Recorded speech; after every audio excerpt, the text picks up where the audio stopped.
Баярлалаа. За энэ 2022 оны үндсэн хуулийн цэц бол бас дүгнэлт гаргасан байгаа. 8 дугаар зүйлийн 8-ын 8-6-ын 3 дахь заалт үндсэн хууль заасан ажил мэргэжлийг чөлөөтэй сонгох эрхийг хязгаарласан байх магадлалтай гэсэн энэ зүйл гаргасан байгаа. Би зарчмын хувьд бол энэ хуулийн өөрчлөлтийг бол дэмжиж байгаа. Яг гол үндэслэл нь бол нөгөө үндсэн хуулийн ажил мэргэжлээ чөлөөтэй сонгох эрх нь хязгаарлагдсан байж болзошгүй гэсэн нэгдүгээр дүгнэлт байна. За хоёрдугаарт нь бол өмгөөлөхийн холбоон дээр ирүүлсэн одоо 400 гаруй хүнээс шалгалтанд орохоор ирүүлснээс 40 гаруй хүн хасагтаа тэдгээрийн дийлэнх нь бас ингээ гомдол гаргаад явсан.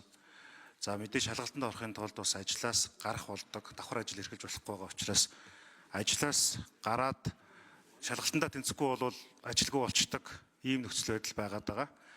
За тэгэхээр бол яг хуу мэдээж одоо их сургуульд багшлагч гэдэг юм уу эрдэм шилжлэгээний ажил хийгээд явангаа өмгөөлийн ажил хийхийг бол хуулиар зөвшөөрж байгаа. Гэхдээ яг нэг улс төрийн болон бусад ажлыг бол хориглож байгаа. Ер нь зарчмын хувьд бол хуулийн үжил баримтлалыг бол дэмжиж байгаа. За тэгээд яг зөвхөн нэг асуулт нь болохоор зөвхөн энэ одоо 8-6-гийн 3 дахь заалтаас гадна ер нь энэ өмгөөлийн хуулийн цогцоор нь бас шинжлэх, өөрчлөх за бусад одоо олон асуудлуудыг бас хамт оруулж ирэхгүй байсан уу? Ер нь цааш тийм уян шиг шүүн асууж байгаа нь цааш тийм одоо шаардлагууд байгаа юу? Тухайлбал зарим төрлийн гэмт хэрэг дээр өмгөөллийн үйл ажиллагаа одоо хийж за хамгаалж явж байгаа сүүлдээ өөрөө гэмт хэрэгтэн болох тохиолдол маш их байгаад байдаг.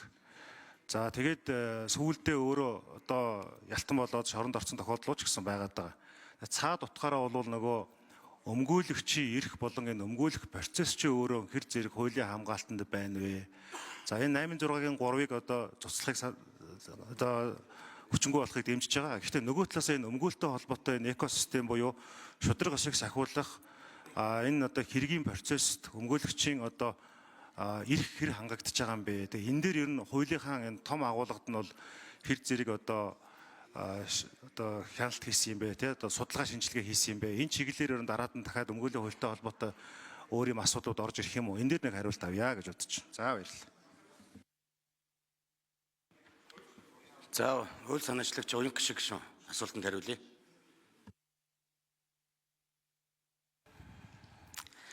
За Эрдэнэ алт гишүүний асууж байгаа асуулт бол яг яалтчгүй тулгамдаад байгаа асуудал мөн эхний ээлжинд яг энэ өмгөөлийн тухай хуулийн 8-6-гийн 3 бол шалгалтанд орох гэж байгаа хуульчдын хувьд эрх зүйн байдлыг дордуулсан гэдэг агуулгаараа одоо ганцаа одоо зөвхөн энэ заалт авч орж ирээд хилцүүлээ явж байгаа.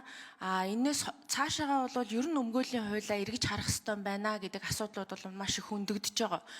Ялангуяа за хамгийн ойрхон гэл ярихад л яг энэ ажил хөдөлмөр давхар эрхлэлт гэдэг дээр жишээлх юм бол яг энэ 15-ийн 1-13 дээр улс төрийн нам түүний харьяа салбар бүтцийн нэгжид орон тооны ажил албан тушаал хавсран эрхлэх гэж байгаа байхгүй. Гэтэл өмгөөлөгч гэдэг маань өөрөө улс төрийн албан тушаалтан ч юм уу тийм ээ яг улс төртэй хамааралтай ажил албан тушаал бол биш.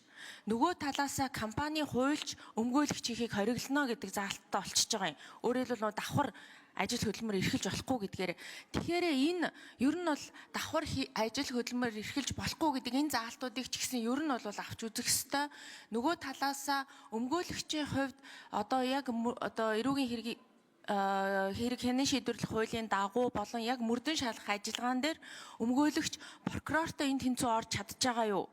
Яг одоо тухайн нотлох баримт цуглуулах дээр буцаад тэр материалуудтай нотлох баримтуудтай мөрдөн шалгах ажиллагааны явцад цуглуулсан баримтуудтай танилцах мөн түнчлэн тухайн мөрдөн шалгах ажиллагааны явцад нотлох баримт цуглуулах дээр мөн одоо өмгөөлөгчийг хамгаалах тал дээр гих мэтчлэн нэлээд олон ажлууд нэлээд олон асуудлуудыг бол зохицуулах шаардлагатай байгаа.